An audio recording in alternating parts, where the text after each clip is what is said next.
Hello students. आपको पता है कि 25th को आपका पेपर है, राइट? एसएससी एंड साइंस का पेपर सो गया है, काफ़ी हार्ड बता रहे थे बच्चे। लेकिन अगर आपको अपनी परसेंटेज इंक्रीज करनी है तो एसएससी में जो इजी सब्जेक्ट है और जिसमें आप बहुत अच्छे से गेन कर सकते हो, राइट, मार्क्स, तो इस पे आपको फोकस करना पड़ेगा, राइट? तो कमेंट डाउन करना कि किस किस का साइंस का पेपर कैसा गया था, राइट, और एसएससी की तैयारी कैसी है।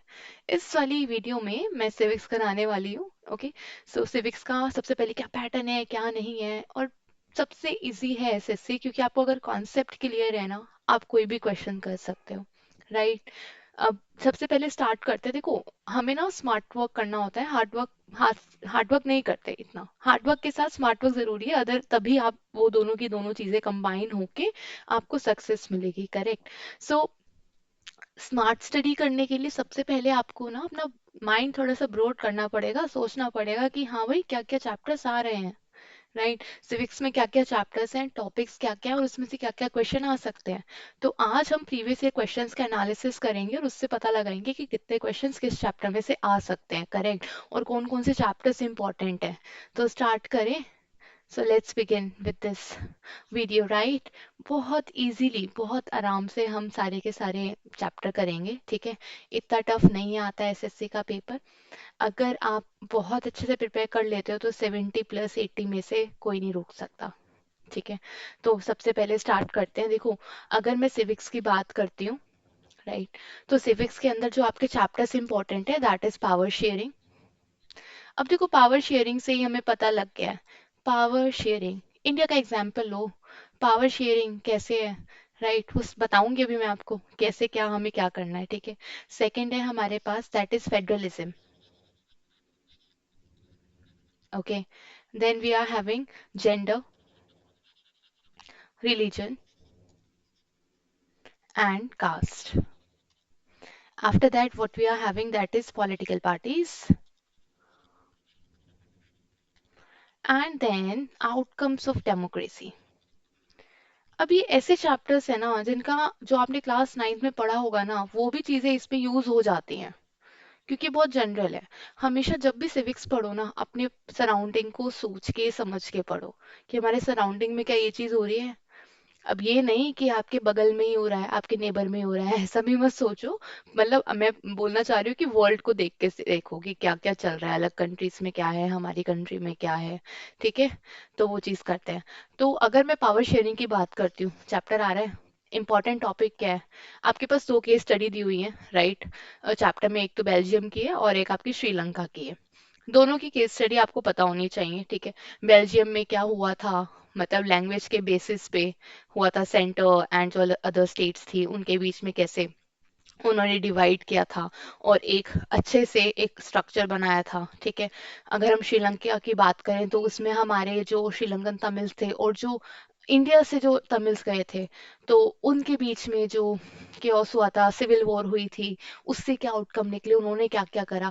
ये दो केस स्टडी तो आपको पक्का पता होनी चाहिए, ठीक है? क्योंकि इसमें से ना क्या होता है कि 1 मार्क के एमसीक्यू पूछ लिए जाते हैं, या फिर क्या होगा कि आपको केस स्टडी दे देगा, है ना?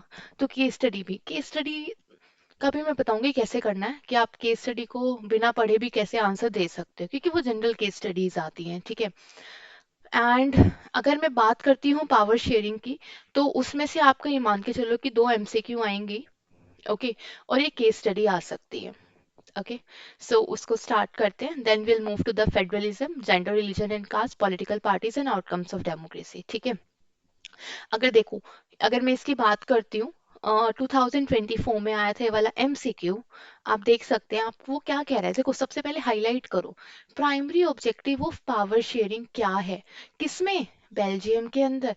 अभी बताया मैंने, बेल्जियम के अंदर क्या हुआ था, किस चीज पे हुआ था? लैंग्वेज के बेसिस पे, दैट इज लिंग्विस्टिक। कहीं दिख रहा है? देखो, यूनिटरी फॉर्म ऑफ गवर्नमेंट बनाई थी, एलिमिनेट भाई। सेंट्रलाइज कंट्रोल था, एलिमिनेट। स्टैब्लिशिंग सिर्फ Dutch matter, matter of Dutch का करेगा, एलिमिनेट करो। बहुत ही ज्यादा क्या है ये, एक्सट्रीम स्टेटमेंट्स हैं।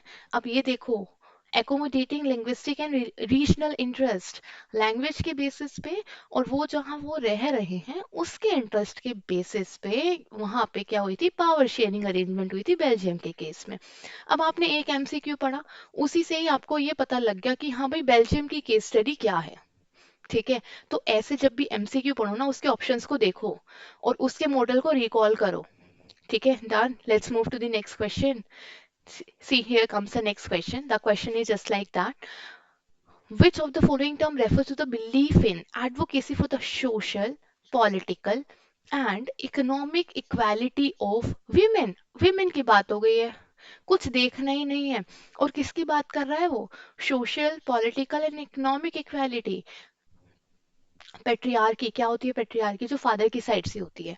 मेट्रियार्की क्या होती है? जो फीमेल की साइड से होगी, जो मदर की साइड से होगी। सोशलिस्ट कौन होता है? सोशलिस्ट तो कोई भी हो सकता है ना, सोशल वर्कर्स हो सकते हैं ये सब। फेमिनिस्ट, यहाँ पर्टिकुलर बात करें विमेन की इक्वालिटी के लेके, बहुत ज्यादा वर्ड फेमस है ये, फेमिनिज्म, फेमिनिज्म, राइट। सो उसी से बना है भाई फेमिनिस्ट, टिक करो और आगे चलो।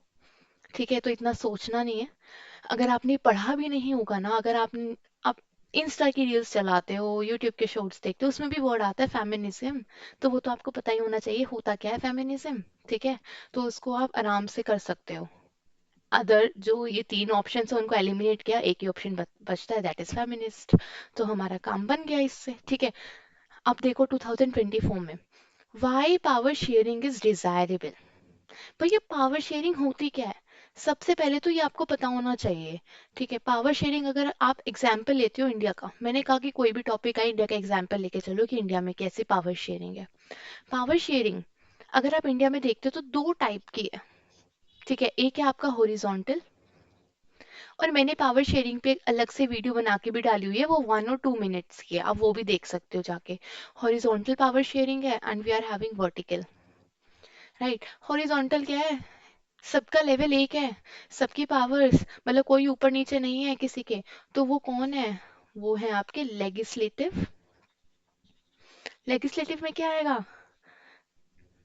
बताओ, जैसे आपके आ गए लोकसभा और राज्यसभा, लेगिस्लेटिव है, वहीं पे तो आपकी बैठक बैठती है, सब पॉलिसीज वहां पे डिस्कस होती हैं, बजट आता है वहीं डिस्कस किया जाता है सबसे पहले।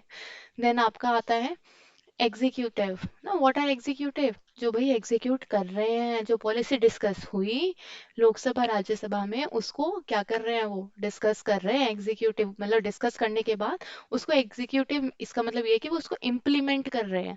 ठीक है, और देख रहे हैं कि किस हिसाब से उन्हें इम्प्लीमेंट करना है पूरी कंट्री में, कि सबको उसका बेनिफिट मिले।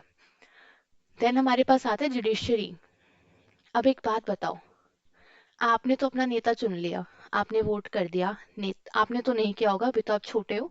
ठीक है, लेकिन आपके पेरेंट्स ने कर दिया है। ठीक है, तो उसके बाद क्या होता है? उन्होंने कर दिया, आप भाई नेता बन गया। अब अगर नेता उन पीपल के बारे में ही नहीं सोचेगा जिन्होंने उसको इलेक्ट किया, और खुद मनमानी से जो उसके प्रॉफिट में होगी पॉलिसीज, वही पॉलिसीज उसने बना दी। ठीक है, अब उसने वो पॉलिसीज तो बना दी, अब उसके ऊपर चेक भी तो करना चाहिए किसी को। तो चेक एंड बैलेंस के लिए क्या काम आएगा? Judiciary. Judiciary, supreme court, high court ये देखेगा कि भाई ये जो एमएलएज हैं, एमपी हैं, क्या ये पीपल के लिए काम कर रहे हैं, नहीं कर रहे हैं? जो ये पॉलिसीज बना रहे हैं वो सही भी है या नहीं है? ठीक है, तो ये चीज क्या है, इस पे कौन नजर रख रहा है? एग्जीक्यूटिव एंड लेजिस्लेटिव पे जुडिशरी नजर रख रहा है। और अगर लेजिस्लेटिव और एग्जीक्यूटिव की बात करें, अगर जुडिशरी में किसी जज ने कुछ मिसकंडक्ट कर दिया, राइट, क्यों कुछ भी गलत ऐसा कर दिया जो कि उनके अगेंस्ट है, राइट, तो उसके केस में लेजिस्लेटिव के पास पावर होती है कि वो जज को क्या कर सकते हैं? हटा सकते हैं। लेकिन उसका भी एक पूरा प्रोसीजर होता है जो आपके पास अभी नहीं है, बट आपको पता होना चाहिए कि मतलब पहले उसकी नोटिस डाला जाता है, कमेटी बनती है, कमेटी देखती है कि वो सही है या नहीं है रिपोर्ट। अगर सही रिपोर्ट है तो फिर वोटिंग होती है, देन पास होता है, तब जाके जज रिमूव होता है। लेकिन अभी तक एज सच इंडिया में कोई भी जज अभी तक रिमूव नहीं हुआ है। तो ये आपका हॉरिजॉन्टल पावर शेयरिंग है, लेजिस्लेटिव, एग्जीक्यूटिव एंड जुडिशरी। ठीक है, मैं थोड़ा ज़्यादा जल्दी हो गई ना, ज़्यादा जल्दी बोल रही हूँ, आराम से बोलती हूँ। ठीक है, तो इसमें ही क्वेश्चन आ जाता है चेक्स एंड बैलेंसेस का, तो आपको बताना पड़ेगा कि ये तीनों एक दूसरे पे अपनी नज़र लगा के रखते हैं कि भाई तू ढंग से काम कर, मैं तो कर रहा हूँ। ओके, देन आता है काम वर्टिकल का। अब वर्टिकल में आता है सेंटर, से स्टेट, स्टेट से लोकल गवर्नमेंट, ठीक है। अब सेंटर की बात अगर मैं करती हूँ, सेंटर, सेंटर पे क्या आएगा, जो अभी है हमारी, जिसके पीएम है, जो हमारे पीएम है इंडिया के, राइट, मिस्टर नरेंद्र मोदी जी। तो वो सेंट्रल लेवल पे है, उनकी गवर्नमेंट सेंट्रल लेवल पे है, ठीक है। तो उसके बाद आती है स्टेट गवर्नमेंट। अब स्टेट गवर्नमेंट क्या होती है, जैसे हमारी हरियाणा सरकार है, ठीक है, अभी हुए थे वोट, बीजेपी जीती, ओके। तो वो आप उसकी पार्टी आ गई, वो रूल कर रहे हैं स्टेट पे, ठीक है। बट ऐसा नहीं होता है कि जो सेंटर पे गवर्नमेंट होगी वही आपकी स्टेट में आ रही है, नहीं, कोई और पार्टी की भी गवर्नमेंट आ सकती है, ठीक है। तो सेंटर से स्टेट आता है। अब स्टेट के पास बाद आता है लोकल गवर्नमेंट, ठीक है। लोकल गवर्नमेंट में क्या होगा, पंचायती राज इंस्टीट्यूशंस के बारे में और म्यूनिसिपैलिटीज के बारे में। जो पार्षद होते हैं हमारे, है ना, जो मेयर होते हैं, वो इसके अंदर जाएंगे लोकल गवर्नमेंट में। जो क्या करते हैं, रूट लेवल पर देखते हैं कि ढंग से काम हो रहा है या नहीं हो रहा है। आपके घर के पास की सड़कें बन रही हैं नहीं बन रही हैं, सीवरेज ढंग से है या नहीं, ओवरफ्लो तो नहीं है। तो वो सब चीजें क्या कम करेगा, लोकल। अब ये तो है नहीं कि भी सेंट्रल गवर्नमेंट उठ के आएगी, काम किसका है, लोकल गवर्नमेंट का है। वो चेक करेगी, अगर उसे कुछ चाहिए तो वो स्टेट गवर्नमेंट से बोलेगी, है ना। और अगर स्टेट गवर्नमेंट को किसी चीज़ की नीड है तो वो किससे बात करेगा, सेंट्रल लेवल से बात करेगा।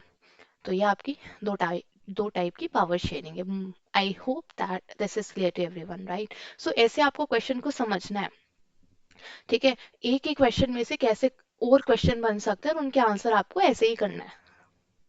अब देखो नेक्स्ट क्वेश्चन अगेन, अगर आप देख सकते हो 2024 में, क्योंकि सेट्स आते हैं ना, तो सेट में ही ये वाला क्वेश्चन देखो आप, क्या बोल रहे हैं, objective of Belgium to form the separate government, क्या था, कल्चर खत्म भाई, इंटरनेशनल रिलेशन खत्म, क्या था मेन चीज, लिंग्विस्टिक थी, टिक करो बिना देखे।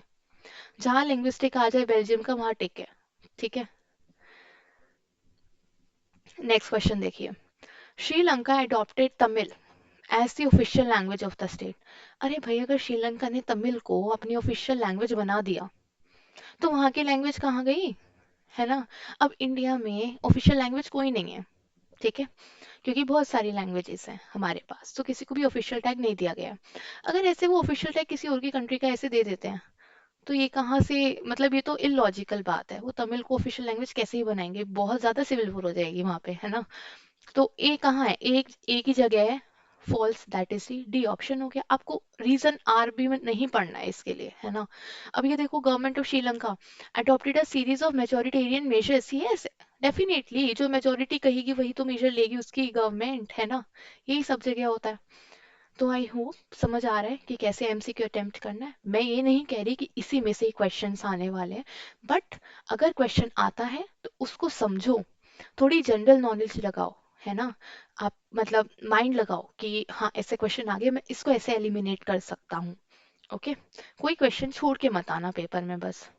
क्वेश्चन नंबर 6, सी पावर शेयरिंग क्या है, स्टेटमेंट बतानी है ना। अब देखो, ये ऐसे वाले क्वेश्चन ना सबसे इजी होते हैं।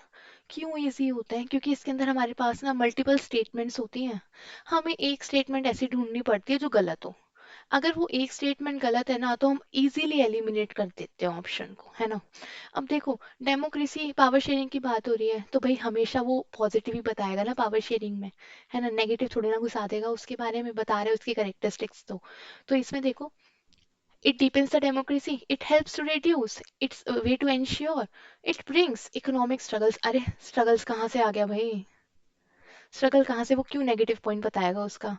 कौन सा ऑप्शन एलिमिनेट करना है, फोर्थ ऑप्शन एलिमिनेट करना है। इन चारों ऑप्शन में से फोर कहाँ कहाँ आ रहा है, इधर आ रहा है, कैंसिल कैंसिल कैंसिल, क्योंकि तीनों में फोर ऑप्शन आ रहा है, एक ही बचा है, ए इज द करेक्ट आंसर, ठीक है। तो इसको समझो। चलो नेक्स्ट क्वेश्चन देखते हैं। सेम क्वेश्चन देखो, ओके। अब इसमें भी क्या है, इजी क्वेश्चन है, ठीक है। क्या करना है, वही चीज अप्लाई करनी है। एक ऐसा कुछ ऑप्शन देखना है, ऐसी स्टेटमेंट देखनी है जो गलत है ना। Statement on power sharing, majoritarianism is the real spirit of democracy. हाँ भाई, डेमोक्रेसी में मेजोरिटी के हिसाब से काम होता है। It create balance and harmony, ठीक है। It reduces the possibility of conflict, okay, among social groups. अच्छा, power sharing is the essence of democracy. अब इसमें से देखो क्या चीज आएगी, इसमें से क्या चीज एलिमिनेट होगी। मैं चाहती हूँ कि इसका आंसर आप कमेंट डाउन करो। अप्लाई करो, ठीक है। उसके बाद आप कमेंट डाउन करो। वैसे मैं इसका आंसर लिख दूंगी बट आपको सबसे पहले कमेंट करके बताना है कि इसका आंसर क्या होगा। चलो, अब देखो हम बात करेंगे चैप्टर 2 की, ठीक है, कि चैप्टर 2 जो है आपका सिविक्स का, उसमें से क्या क्या इंपॉर्टेंट है, फिर उसके हम क्वेश्चंस डिस्कस करेंगे, ठीक है। तो अगर मैं बात करती हूँ, next chapter is your federalism. Okay, अब इसमें से आपका ना टोटल 3 मार्क्स का ही आएगा, क्योंकि आपको पता है कि सिविक्स टोटल 20 मार्क्स की आने वाली है। तो एक एमसीक्यू आ सकता है और एक क्वेश्चन आ सकता है, 2 मार्क्स का या फिर 3 मार्क्स का, ठीक है। तो ये चीज़ है फेडरलिज्म में से। अब फेडरलिज्म क्या है? फेडरल गवर्नमेंट से फेडरलिज्म बना है, इसका मतलब ये है कि जो आपकी गवर्नमेंट है वो आपकी सेंटर स्टेट पर अलग अलग है, ठीक है। सेंट्रल गवर्नमेंट अलग है, स्टेट गवर्नमेंट अलग है, ठीक है। अब स्टेट के अंदर जो काम हो रहा है उस पर स्टेट गवर्नमेंट का राइट होता है, ठीक है। और जो सेंटर पे हो रहा है उस पर सेंट्रल गवर्नमेंट का राइट है। बट अगर स्टेट गवर्नमेंट कुछ गलत कर रही है तो सेंट्रल गवर्नमेंट उस चीज को टेक ओवर कर सकती है, बट उसके भी बहुत सारे रूल्स रेगुलेशंस हैं, ठीक है। तो फेडरलिज्म में, जैसे अगर मैं अमेरिका की बात करती हूँ, तो वहाँ पे सब स्टेट्स को अपनी खुद की पावर है। पर इंडिया में पावर तो है बट वो कंट्रोल एंड चेक है, ठीक है। सबसे ज्यादा सुप्रीम पावर सेंटर के पास ही है। तो लेट्स बिगिन, राइट। अच्छा, वन मोर थिंग, फेडरलिज्म अगर मैं बात कर रही हूँ कि क्या क्या पावर है स्टेट और सेंटर के पास, है ना, तो सबसे पहले आता है आपका इसके अंदर कि आपकी 3 लिस्ट होती है, ठीक है। एक होती है आपकी concurrent list, let's start with the central list. एक होती है आपकी सेंट्रल लिस्ट, एंड एक होती है आपकी स्टेट लिस्ट, एंड एक होती है आपकी कॉन्करेंट लिस्ट। ओके, अब भाई सेंट्रल लिस्ट में क्या होता है? सेंट्रल लिस्ट में होता है जिसमें आपकी पावर होती है, किसकी पावर होंगी? जो डिफाइन है पावर आपकी सेंट्रल गवर्नमेंट के लिए, ठीक है। तो इसमें क्या आएगा कि पावर जो शेयर है between unions and state government, union and state government, वही तो आपका सेंट्रल लिस्ट में आएगा, मतलब शेड्यूल 7। शेड्यूल 7 है जो इस चीज को डिफाइन करता है कि जो पावर है वो शेयर्ड है between this union and the state government. अब यूनियन लिस्ट के पास, यूनियन गवर्नमेंट के पास है सेंट्रल लिस्ट, उसके अंदर उसकी पूरी पावर डिफाइन है कि ये इस टॉपिक पे भाई आप अपने रूल्स एंड रेगुलेशंस बना सकते हो। देन आता है स्टेट लिस्ट। स्टेट लिस्ट के अंदर भी सेम चीज आती है ऐसी। इनके अंदर क्या है, जो स्टेट गवर्नमेंट है उनके पास क्या क्या पावर है वो स्टेट लिस्ट में है। कॉन्करेंट लिस्ट, जिसपे दोनों की पावर है, दोनों उस टॉपिक पे उस पर्टिकुलर चीज पर काम कर सकते हैं। देन आता है residuary list, one more topic इससे, जो किसी में नहीं है वो रेसिडरी में जाता है, लेकिन उस पे मेन पावर जो होती है वो सेंट्रल गवर्नमेंट की होती है, ठीक है। तो ये आपका ना, आप अगर आता है फेडरलिज्म में और लिस्ट के बारे में पूछ लेता है तो प्लीज मेंशन जरूर करना कि शेड्यूल 7 में ये चीज डिफाइन है, ओके। अगर मैं बात करती हूँ अब एमसीक्यू की, राइट, एमसीक्यू की स्टार्ट करते हैं। एमसीक्यू में देखो इसके अंदर लिस्ट ही पूछी गई है कि भाई कौन सी लिस्ट किसके पास जाने वाली है। तो इस केस में देखो जरा, let me change the colour of the pen. Union list, हमारे पास state list, concurrent and residency list है, ठीक है। अगर मैं यूनियन लिस्ट की बात करती हूँ, इसमें trade union, banking, police, internet, ठीक है। अब एक बात बताओ, हर स्टेट गवर्नमेंट की अपनी एक पुलिस होती है?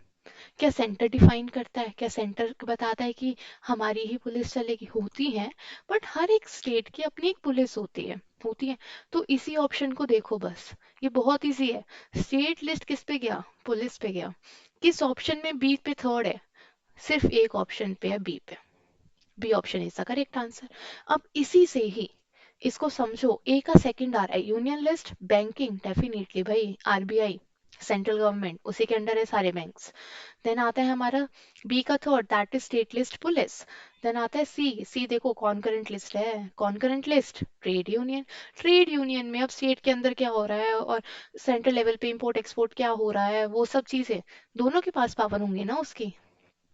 तो आपका कॉन्करेंट लिस्ट में ही चला गया। अब रेसिडरी पावर, इंटरनेट को कहाँ डालें अब? अभी इंटरनेट तो एक बाद में ही चीज आई है ना एक तरीके से। जब हम कॉन्स्टिट्यूशन डिफाइन कर रहे थे उस टाइम पे तो इतना इंटरनेट नहीं था ना। तो इंटरनेट तो नया आया है किस लिस्ट में डालें भाई? इसको रेसिडरी लिस्ट में डाल दो। मेन काम क्या होगा? सेंट्रल गवर्नमेंट देखेगी। तो आंसर क्या हो गया? बी। तो इसको समझो क्वेश्चन को। नेक्स्ट क्वेश्चन देखिए, केस स्टडी है। केस स्टडी नहीं पढ़ रही मैं, पहले पहले मैं क्वेश्चन पढ़ रही हूँ कि क्वेश्चन क्या है। तो जब भी केस स्टडी स्टार्ट करो ना, क्वेश्चन को देखो कि भाई क्वेश्चन क्या दिया हुआ है। ठीक है।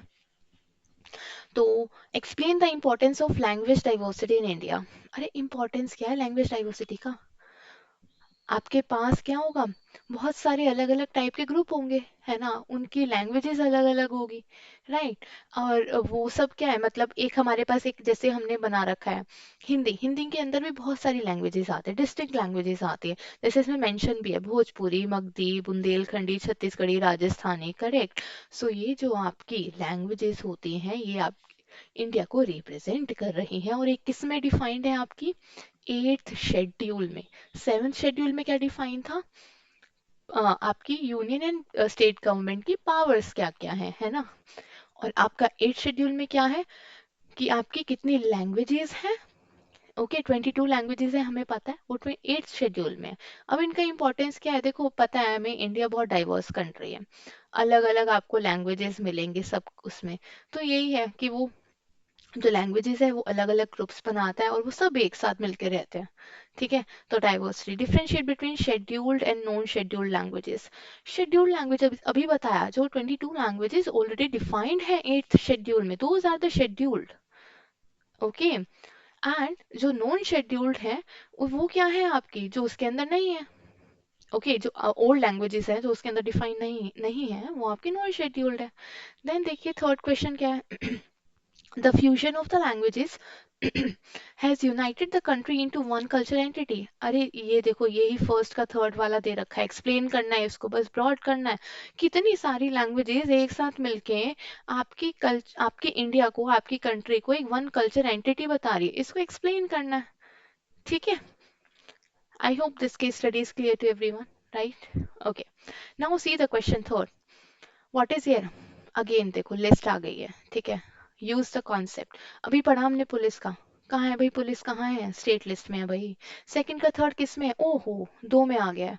तो बी गया, सी गया, दो बच गए भाई। अब इसमें से देखना है, देखो दोनों में थर्ड भी सेम है, थर्ड का फर्स्ट है भाई, लगा दो थर्ड का फर्स्ट हमारा गया, है ना, गया ना।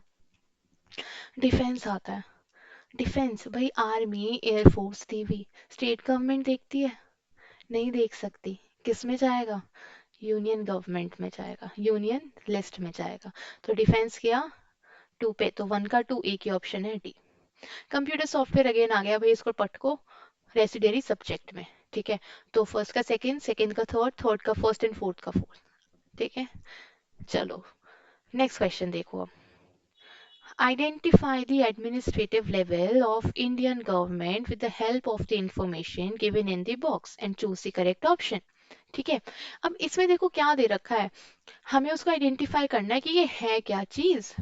ठीक है। Power share between central to local government, okay. The state government are required to share some power and revenue with them. Okay. It is called a three tier government. Three tier government किसमें आएगी, dictatorial जिसमें एक ही होता है, dictatorship हो गई, unitary एक ही, unitary से समझ लेना सिंगल, इम्पेरियलिस्ट, इम्पेरियलिस्ट कैसे हो गया, इम्पेरियल पता है ना, किंग एंड ऑल। सो ये क्यों होगा, डिसेंट्रलाइज आएगा भाई। सेंटर ने अपनी पावर दे दी, स्टेट ने अपनी पावर दे दी, डिसेंट्रलाइज कर रहे हैं वो अपनी पावर्स को, है ना।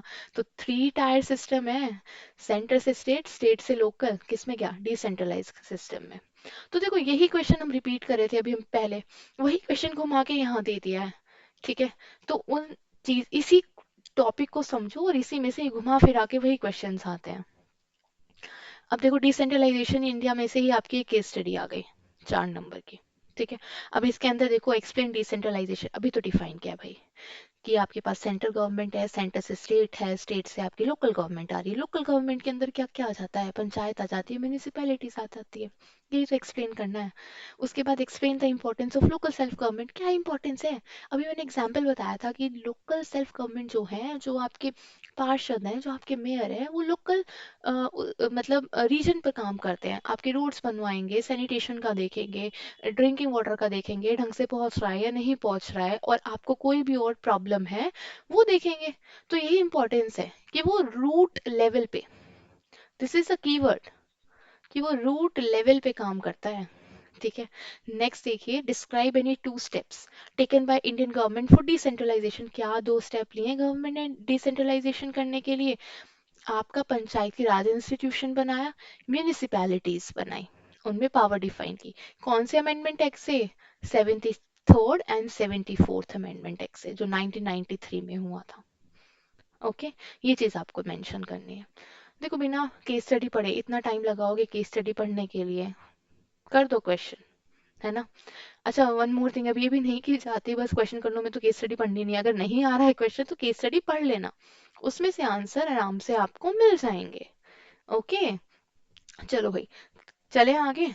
अब आगे चलते हैं, हमारा नेक्स्ट चैप्टर है, that is, just give me a minute. Yup, so next is your gender, religion and caste. That is gender, religion and caste. ठीक है। अब इसके हम देखते हैं कि भाई इसमें से कितने मार्क्स का क्या आने वाला है। एक एमसीक्यू आएगा, एक 2 मार्क्स या 3 मार्क्स का क्वेश्चन आ जाएगा। जेंडर, रिलीजन, कास्ट, ज्यादातर विमेन पे क्वेश्चन आता है कि विमेन को रिप्रेजेंटेशन मिले, है ना। कास्ट सिस्टम क्या है, वहीं से क्वेश्चन घूम फिर के आते हैं सारे के सारे। सब में ना मेनली जो ब्रॉड पॉइंट होते हैं वही चीज लिखनी होती है। अब देखो, इसके अंदर वो क्या पूछ रहा है, इसमें वो ये पूछ रहा है कि role of women is gradually enhancing the politics of the country. ठीक है। अब इसके अंदर वो कह रहा है कि rules of women is gradually enhancing. How it is enhancing? क्योंकि women participate कर रही है, women को रिप्रेजेंटेशन दी गई है 1/3। ठीक है। उसको सीट्स दी जाती हैं, जो भी पंचायत राज के जो आपके इलेक्शंस होते हैं या फिर म्यूनिसिपैलिटीज के इलेक्शंस होते हैं, वहां पे सीट रिजर्व है विमेन के लिए। तो वो उसके अंदर जाके विमेन के लिए काम कर सकती है। ठीक है। अब तो लोकसभा में भी हो गया है ये चीज। ओके। अब इसमें और कैसे एनहेंस कर पा रही है? पार्टिसिपेट करके, वोट करके। वोट का राइट है, अपना वोट हिसाब से देगी, कहाँ देना है कहाँ नहीं देना है ना। तो ये आपका क्वेश्चन है, 2 नंबर का है, तो इतना ही बहुत होता है लिखने के लिए। पर दो मेन ब्रॉड पॉइंट्स लिख के उनको, की वर्ड जो होता है ना, उनको अंडरलाइन जरूर करके आना। ठीक है। और यूं नहीं कि भाई पेपर ही कलरफुल बनाया है, ऐसे मत करना। आराम से अंडरलाइन करना। जो आप ब्लू कलर के ब्लू पेन से आंसर लिखोगे, ब्लैक पेन से उसको हाईलाइट कर देना। नेक्स्ट क्वेश्चन देखिए, वो कह रहा है ये बताना है कि ए और आर ट्रू है या उसकी करेक्ट एक्सप्लेनेशन है या नहीं है। पहला क्वेश्चन पढ़ते हैं। Assertion: Women in different parts of the world organize themselves and agitated for equal rights. अरे, हमने फ्रांस का पढ़ा, है ना। हमने और भी बहुत सारे रेवोल्यूशंस पढ़े, हमने इंडिया में भी देखा। Different parts of the world में विमेन अपने आप को एक अपनी कमेटी बनाती है, एक अपना ग्रुप बनाती है और लड़ती है अपने इक्वल राइट्स के लिए। लड़ती है या नहीं लड़ती है? अब ये देखो, women's movement aimed at equality in personal family life as well. Definitely उसका जो मूवमेंट पहले तो एम होता है कि हाँ, पर्सनल फैमिली लाइफ में भी उसको पूरा इक्वालिटी मिले। लेकिन और क्या एम होता है मूवमेंट का? कि उनको गवर्नमेंट पे, समझ रहे हो, कि गवर्नमेंट में उन्हें क्या मिले, उन्हें अपना अधिकार मिले, उनको अपना राइट मिले हर एक चीज में। ठीक है। ऐसा नहीं कि विमेन को छोड़ दिया, सिर्फ मेन है आपकी लोकसभा राज्यसभा में, तो ऐसा नहीं हो सकता। तो उसके लिए भी उनका एम होता है कि हमें लिबर्टी मिले। ठीक है।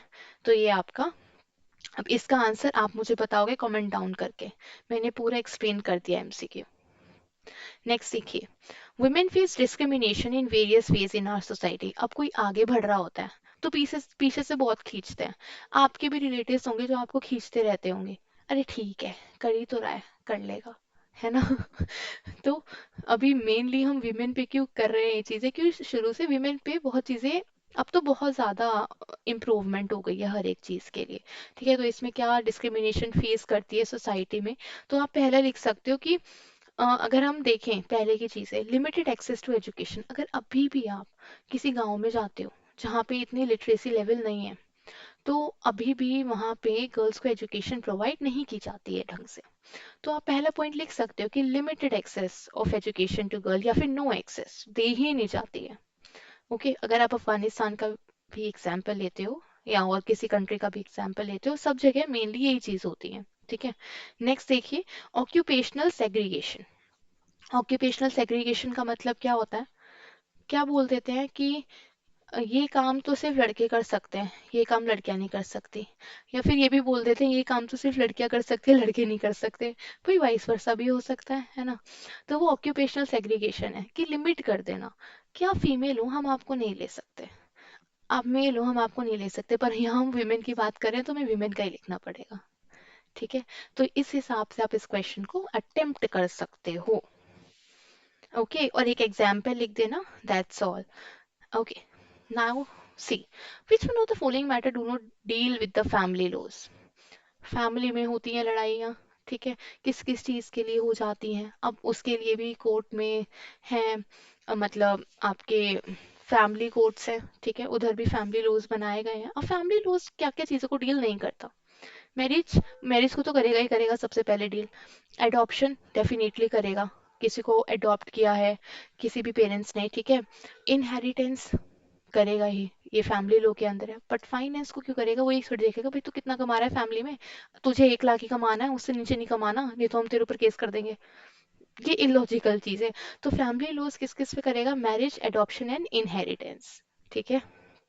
नेक्स्ट देखिए, how has caste system in modern India undergone great change. Chapter का नाम ही पावर शेयरिंग है। ठीक है। तो अब इसमें आपको ये बताना है कि ये बताइए कि कास्ट सिस्टम इंडिया में कैसे अंडरगो करता है भाई, कैसे चेंज, मतलब मॉडर्न इंडिया में कैसे चेंज ला रहा है, कैसे चेंज हुआ है बेसिकली। ठीक है। तो पहली चीज आएगी कि इकोनॉमिक डेवलपमेंट। ओके, मेनली है कि सोशो इकोनॉमिक चेंज हुआ है। ठीक है, इधर से ही आप स्टार्ट कर सकते हो कि सोशो इकोनॉमिक चेंज हुआ है। ठीक है। इकोनॉमिक डेवलपमेंट हुआ है, लार्ज स्केल पे अर्बनाइजेशन ग्रोथ हो रही है। कैसे? लिटरेसी लेवल इंक्रीज हो रहा है सब कास्ट का। ठीक है। एजुकेशन मिल रही है। तो ये जो कास्ट हिरार्की सिस्टम है ये थोड़ा ब्रेक डाउन हो रहा है। विलेजेस में मतलब बहुत प्रोमिनेंट है, लेकिन कुछ हद तक अब ये चीजें कम हो गई हैं, सबको सब इक्वल है। ठीक है। नेक्स्ट इज योर, कि अगर हमें हम अर्बनाइज, हम किसी कंपनी में काम कर रहे हैं, है ना, तो मॉडर्न इंडिया में हम ये थोड़ी पूछेंगे आप अ, मतलब अ, उस कास्ट से बिलोंग करते हो तो हम खाना नहीं खाएंगे, ये ऐसा कुछ नहीं होता। अब क्या है, सब एक साथ खाना खाते हैं। ठीक है। कास्ट सिस्टम की जो हिरार्की लेवल थी वो बहुत कम हो चुकी है।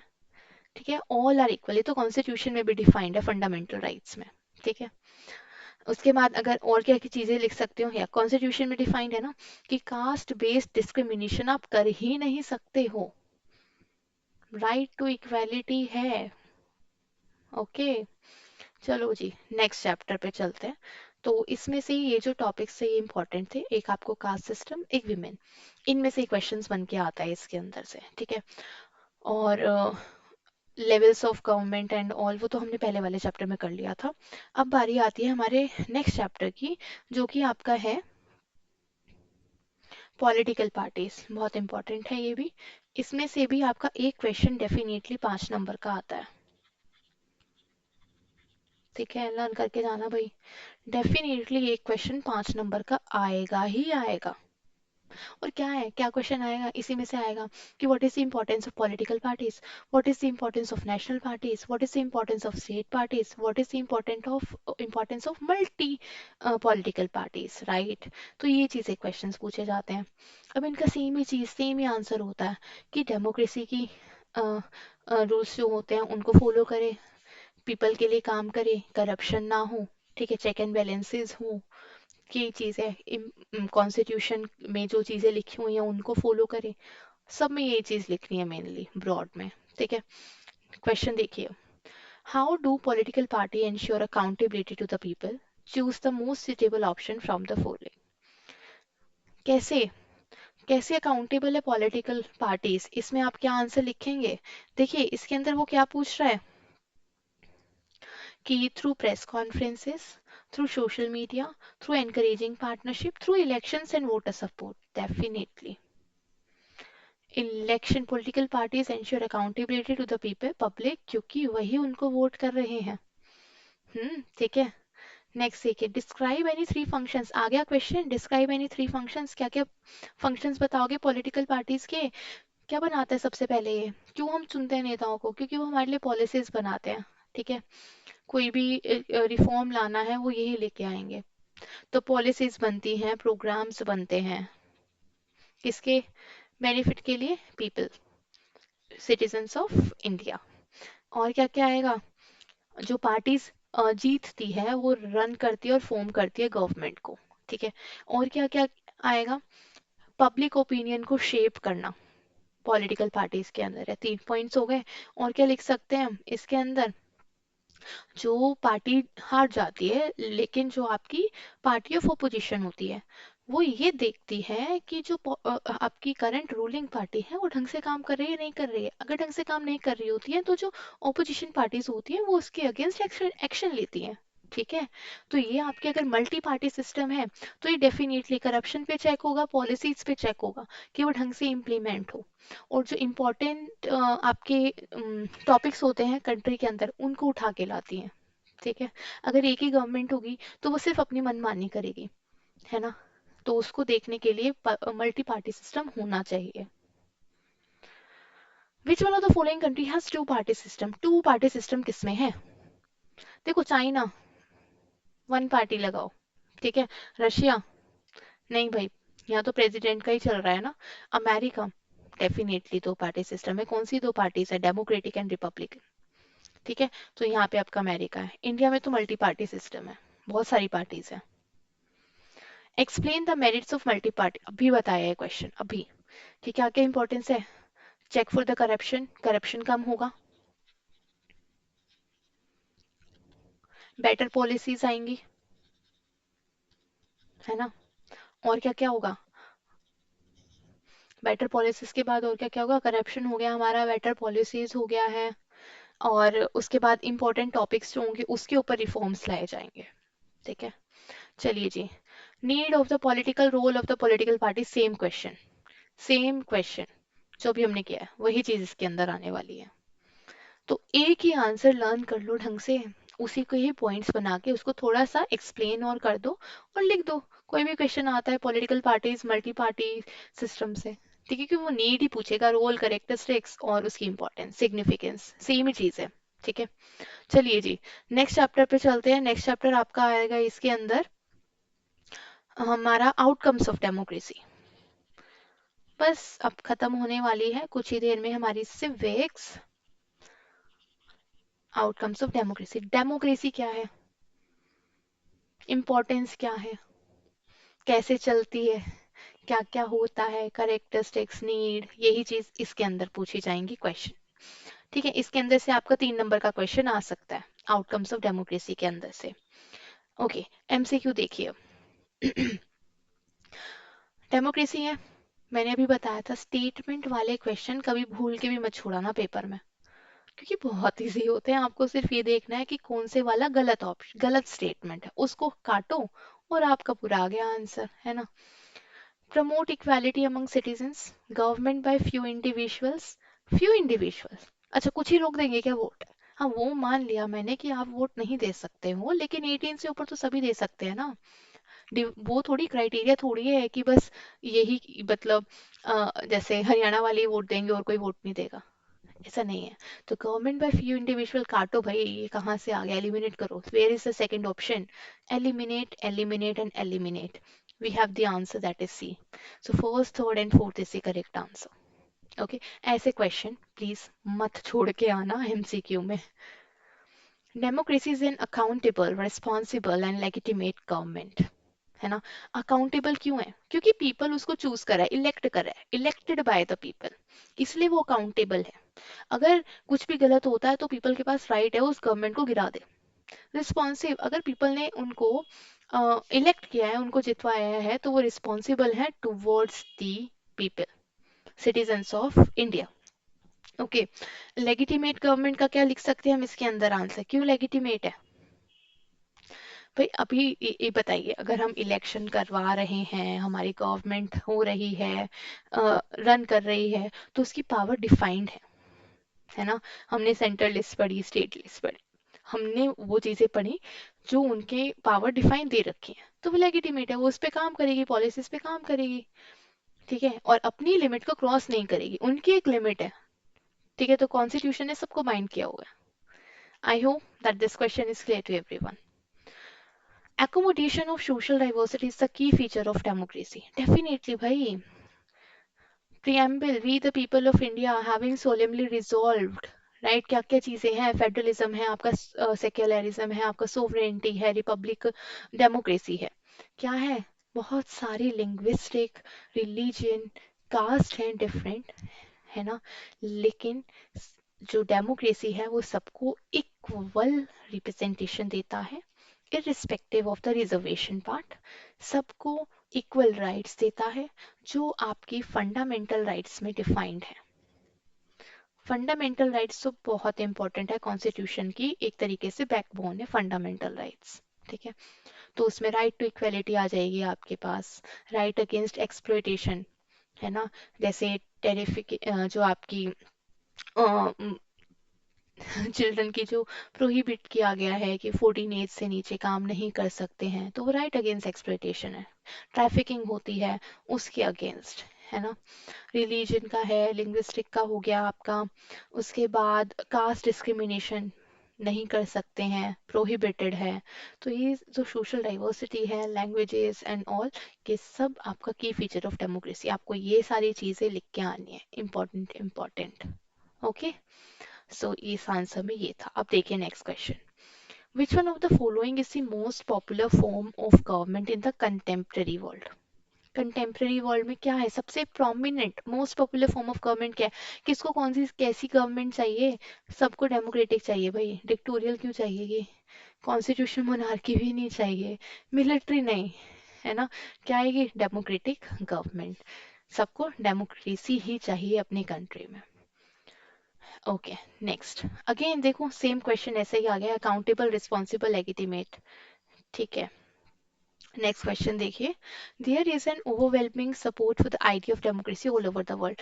इसमें आपको क्या करना है, वो ये पूछ रहा है कि जो आइडिया ऑफ डेमोक्रेसी है उसको बहुत सपोर्ट मिलता है कि सब जगह ये होनी चाहिए, क्यों, उसकी इंपॉर्टेंस लिख के आओ डेमोक्रेसी की, क्योंकि government is elected by the people, सबसे मेन चीज तो यही है, सबसे पहले यही लिख देना। ठीक है, और उसके जितने भी हैं, आपको लिबर्टी देता है, fraternity is there, right, sovereignty है आपके लिए, अकाउंटेबल होगी गवर्नमेंट। ठीक है, सिटीजन सेंट्रिक पॉलिसीज बनाई जाएंगी, ये आपका आइडिया ऑफ डेमोक्रेसी है, इसीलिए उसके उसको सपोर्ट किया जाता है। तो जो भी चीज़ें पीपल को अच्छी लगेंगी उनके लिए होंगी, वही तो वो सरकार चाहेंगे, वैसे ही तो सरकार चाहेंगे, गवर्नमेंट चाहेंगे, है ना। तो इसीलिए आपको इसमें क्या करना है, सिग्निफिकेंस लिखना है डेमोक्रेसी का। ओके, या इम्पोर्टेंस ऑफ डेमोक्रेसी, आपको इस क्वेश्चन में वो लिखना है। अब आप इसको सोच के समझोगे अरे भाई क्या लिखें, कुछ नहीं है, वो इनडायरेक्टली आपसे ये पूछ रहा है कि just write down the importance of democracy, that's all. Next, democracy stands much superior to any other form of government, again promoting dignity, freedom of the individual, again same thing। बस आप ना जब भी लिखो कोई भी पॉजिटिव चीज democracy की इंपॉर्टेंस, उसके अंदर क्या आपको डिफाइन करना है, डिग्निटी एंड फ्रीडम, लिबर्टी की बात करोगे, इक्वल राइट्स की बात करोगे। ठीक है, तो आपको इसके अंदर अगेन सेम चीज लिखनी है, importance and significance of democracy.